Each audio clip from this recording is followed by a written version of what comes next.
going on, guys? Jamster here. We're gonna be going to GalaxyCon. We got Peanut with us. We got Rob.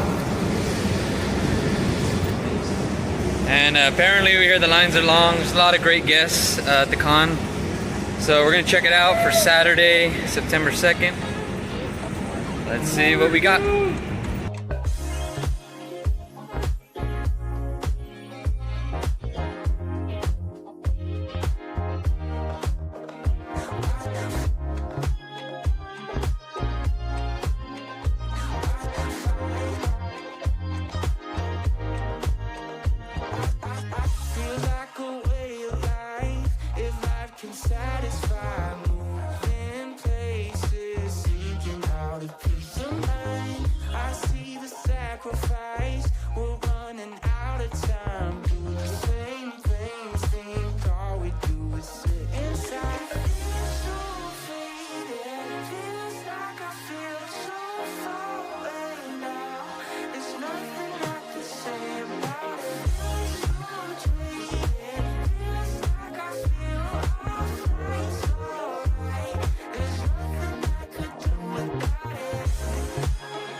Taking all the bad advice, pain in your mind. Sometimes we say the lines and waste our time. There's something that we feel inside. Say what we need so we can sleep at night. When we sleep our day, our ways won't change. It's all the same, it's all the same. It feels so faded. It feels like I feel so far away now. There's nothing I can say about it. Feels so jaded. It feels like I feel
Regarding on our visit to GalaxyCon 2023, I'm here with Robinator.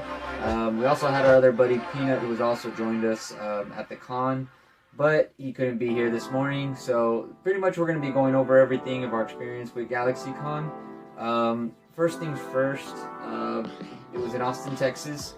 It was the first annual, I believe, GalaxyCon held in Austin, Texas. They're located different parts around the United States of their con. It had a number of various guests. Charlie Cox was there, Steve Burns from Blues Clues, LeVar Burton from Reading Rainbow, Andy Serkis, who those of you know, Caesar Smeagol, the one and only from Lord of the Rings. Who else was there that I'm trying to name off the top of my head? I don't know his name, but the voice of Goku, All Might was there. There was a couple of, I yeah, can't voice. remember his name, and then the last girl who played Ash Ketchum was there. I can't remember her name. I can't remember. There were so many Yeah. artists and comic artists as well too that were there, guys. There were so many people. The demand was unbelievable. So we went on Saturday, which is September 2nd. It was probably not only the busiest day, but the outcome was just amazing. Even just to mention a few more people, the Boy Meets World cast was there, except Ben Savage, the main Corey was the cast. But we pretty much got to see a couple of people, got to meet a couple of cosplayers. There were so many cosplays that was remarkably awesome, which of course, like Robert got to meet we all got to take a couple of pictures. I think there was someone who was dressed up like Bender from Futurama. One was the Witch King of Angmar from Lord of the Rings. The Witch King, which Robert got a good pic of that. Master Roshi. Master Roshi. That was pretty cool. Yeah, so there was a couple of people that was pretty awesome. For the most part, so when we got there, I do advise that if next year you decide to go, if it is bigger or they bring in bigger guests, to get there early, because traffic, parking, and the wait to get in was pretty ridiculous. It was, and then of course being in the state of Texas was hot. So there's a lot of factors that, you know, kind of took away from the experience. We still had a great time regardless, but, you know, besides waiting in line to get in the show, and then of course you have to get your badge, it was a process, guys, that it kind of seemed that it was frustrating for most people to experience, especially if you have kiddos that, you know, don't have the patience to wait in line.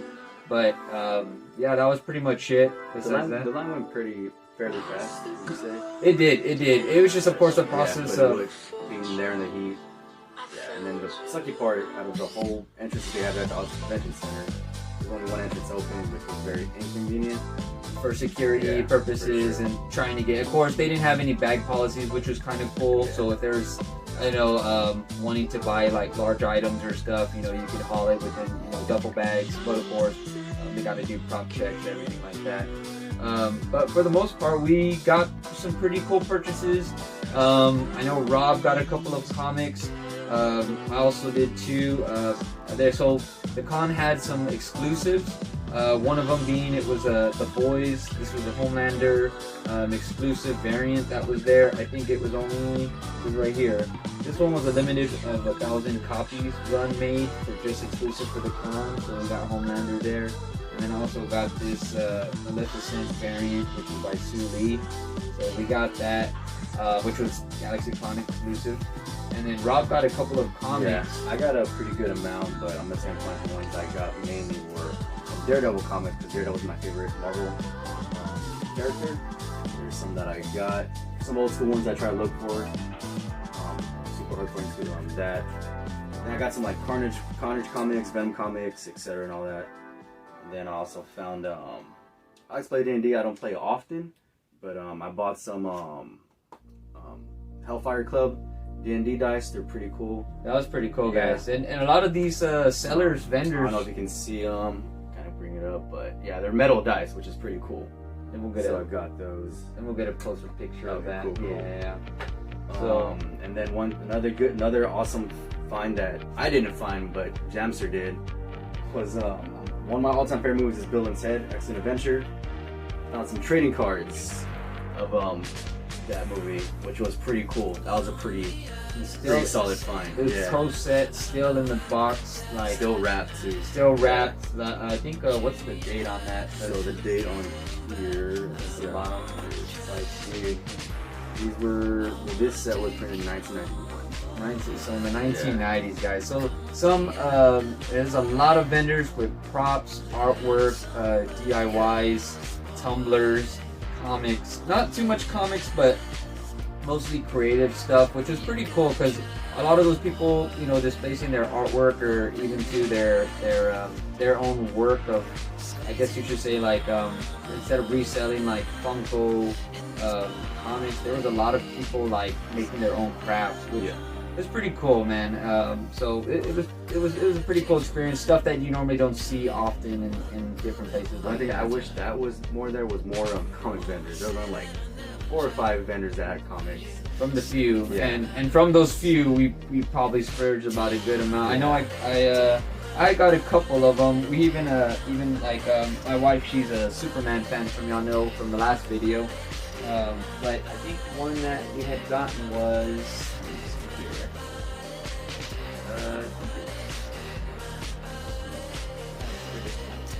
Well, while he's looking for that comic film about the artists and all that, I didn't meet any, but walking around with them, talking to people, super nice people, very friendly, easy to talk to. None of those people who are like just like a sign and go. No, they'll give the time to talk to you and get to know them, which is pretty cool about the artists. Everybody was real cool, man. This was the Smallville. It was like one of the vendors had like, it was a 1 to 4. They were selling them like even full sets, giving you deals. Like this was $10, which is pretty awesome, and it's still intact, boarded, pretty good condition. So we got that. Also too. So moving on to like what. Based off what Rob was saying, we got a couple of experiences with whether if it was the artists or the actual actors. So Rob actually got to meet the one and only Daredevil, Matt Murdock, which aka Charlie Cox. That was so sick. This was not planned. It was like a last minute thing that Rob did. So if you want to, Rob got his signature and everything. Met him, talked to him. I was shaking walking up to him because I was big of a Daredevil fan. I am. Like, I was shaking. Super nice dude. I was shaking. It was just unbelievable to meet an actual actor, which is my first actor I ever met ever. So that was pretty cool to meet. The guy who plays my favorite character, Daredevil. Shout out to Charlie Cox. Yeah, super nice guy. It was pretty cool even just to see him, meeting him. I was a little nervous for him and everybody there. You could see Andy Serkis, you know, just they were all, you could tell everyone was just having a good time, good vibes, and enjoying, you know, their time in the city of Austin. Me and Jess got to meet Brett Breeding, which he did the I believe the comic arts for the Supermans, the Death of Superman, and Funeral for a Friend. So we got to get his autograph, which he, like what Rob was saying, he gave us the time of day. He was talking with us. We got to, you know, even talk about just the weather itself because of how hot it is in Texas. So he was real cool, man, and we got to, you know, have that time. He wasn't really busy at that time when we were getting to know him, but it was a cool experience, man, and it was just awesome just to kind of see his work and of course just, you know, having that experience. And then also Chris Sprouse, which we did the Legionnaire, so he signed my issue number 1. Very last thing we were doing, right? Yeah, so he was still there, and he was like one of the last people there, so he signed it. And the cool thing about it, guys, if y'all go next year, a lot of these comic book artists, like for good example, like Brett Bray, I think he only charged like $5 a signature, and then you can get it certified. And then also like Chris Sprouse, like most of them will do like first 5 or 3 issues for free, and then they'll charge you. That's for free. So yeah, and then they'll charge you $5 next time. So I didn't even know if you could get it authentic. Yeah, and then you can add it, of course, if you want to. I didn't get mine authenticated. I should have, but of course it's gonna go based off of your grading and stuff. So I said, you know what? I'm just gonna take it easy. I'm not gonna resell it. So it's something for our experience, but. And then for the most part, the last but not least, I guess it was like the panels, the experience that we had that we're gonna go based off over was there was a couple of panels. Like they had a Clone Wars panel, they had what else? They had a Daredevil panel. They had a Daredevil panel. They had a Star Trek one. I'm not Star sure. Trek. Yes, even I can't believe we missed the biggest artist. William Shatner was also there. They had a bunch of panels, guys. The only thing is, like again, mentioned earlier, how late we got to the show, or like how busy it was to get in. we missed a couple panels. They also had a wrestling panel. Mick Foley and Kevin Nash were there. Mike Tyson and Ric Flair were there. Trying to think what else. For the Andy Serkis panel, we got to catch that. The only thing is with the writer's strike that's going on, the SAG writer's strike, he couldn't talk or relate to anything of the characters or the movies that he's been in. So it was kind of the topics that they had to talk. They had to cancel the Q&As because of the fact that it had involved the writer's work. So that was the only biggest thing. It was cool though, just to be in that atmosphere. It wasn't packed at all. He was real cool. Just seemed like he was a super nice guy. He was just awesome, man. It just seemed like he was having a great time. Talked nothing but good things about Texans. And it was awesome, man, just to see the Smeagol and the fact that like that whole writer strike. Again, it was kind of like a little bummed out. We wanted him to talk like Smeagol or even go into details about Lord of the Rings, to go about all his big movies or directings that he's done. But he talked about, I guess, his work as a director and how that's led him to where he's at now. So that was the cool thing about it. We also, because the exhibit hall ends, like for all the vendors, ended at like I think it was at 8. It was at 8. So anything after 8, the con actually goes up until 2 a.m. So anything after that was pretty much the nightlife. They had an emo night. That was pretty cool. Which we did attend to that. The DJ was playing songs that were not emo, but it was so cool. It was a good vibe. We were all had some drinks. We were all just jamming out, just hanging out. After that, they had also like the Dragon Ball Z Kamehameha rave. They had trying to think what other things. They had also like talking about, it was called Tipsy Tunes, or even they had like where podcasters playing Tetris, and therefore they're drinking and just having a good time. Different things going on in the nightlife. Like drunk gaming, dude. There was a bunch of variety for everybody to go to at the same time. So if y'all didn't want to go out and hang out around the city, or go call it a night early, or y'all go back to your hotel, rest up, and go back to the convention. Hopefully next year, guys, this con is for you. And they did go to the burlesque show. They did have the cool thing about it, they had an 18 plus. It was a burlesque, cabaret. Yeah. So it was funny, guys. Like that. The MCs were hilarious. I don't know their names. Do you remember their names? It's actually on the website. Those guys are funny. They put on a show. It was also a comedy show. Yeah. It was hilarious. So that is a go-to, guys. If you are into that, go to check it out. Hopefully I'm sure they will have it next year, because that was a big, to me, I felt like that was one of the main peaks of, I think it was it started at 10, and that was, the whole room was full. We even did listen to the most important one. We also checked out a cosplay contest. Oh yeah, we did do that. That was cool. That was also cool. That was cool. That was my first one I ever saw live. That one, sick. Some people's costumes were awesome, and like we were mentioning with the cosplayers that we met, the Lord of the Rings, the Bender, Futurama, Master Roshi. There was a bunch of people just even some people dressed up as Halo Spartans. Just to name a few. Even Rob was able to meet a couple of cosplayers that regarding on that. It was pretty cool, man. I met Danny Cola. Shout out to her. Super sweet, super beautiful girl. She was dressed as my Valentine from Yu-Gi-Oh, which is my all-time favorite anime. Shout out to her. Super nice girl. Very nice, very sweet. Talked to her for like 5 minutes. Y'all should give her a follow on Instagram at Danny Cola on Instagram. Give her a follow. Again, super sweet girl, super beautiful. It was pretty cool meeting her. That was pretty awesome to meet cosplay for the first time. It was a cool experience, man. And even I also got some prints by her, like Larry's kind of thing. But yeah, she signed it. Yeah, she signed as her as Jade from Mortal Kombat. And then Android 18 from Dragon Ball Z. Oh wow, I didn't even see that. Yeah, that's cool. That was pretty cool, dude. Yeah, again, super sweet girl. Awesome to meet her.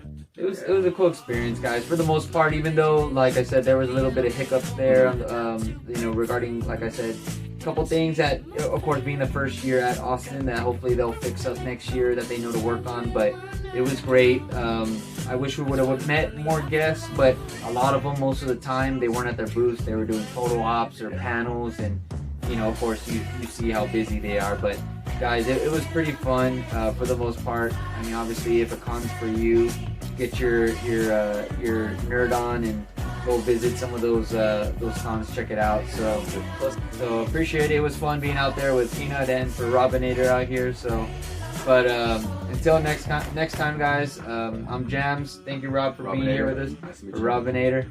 So, but until the next time, guys, we'll see where the next place we go visit. So, Take it easy, dudes. y'all take it easy, guys. Have a good one. Count on me.